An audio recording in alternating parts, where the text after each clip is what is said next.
Bună seara, dragi prieteni!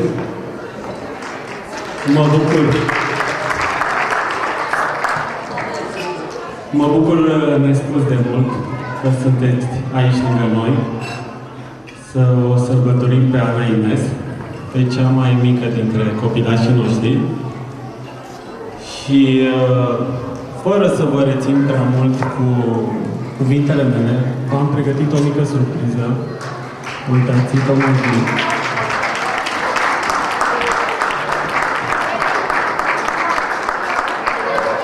Sunt copilașii noștri, cel puțin jumătate din ei sunt copiii celor prezenți aici.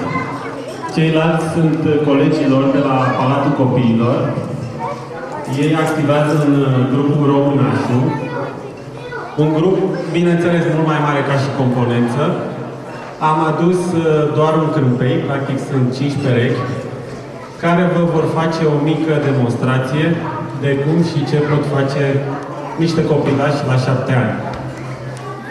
Momentul va fi unul nu foarte lung, însă foarte intens. Rugămintea mea e ca după ce se încheie momentul lor să vă alăturați și voi jocului popular. Deci va fi un moment în care vor dansa doar copiii, după aia vă invităm și pe voi cu toții. Rugăminte, fotografii și cei mici, un pic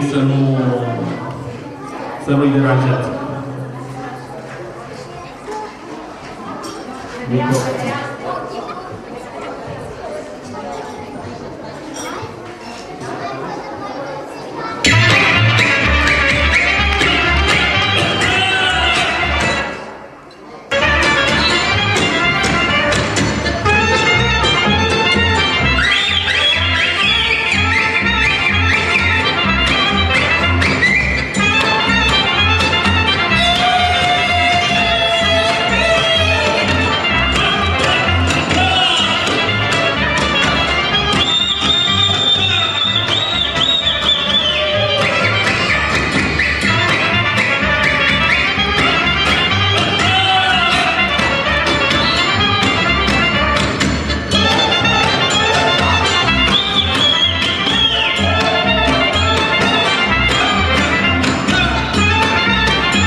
Mulțumim și vă invităm alături de ei la o horă.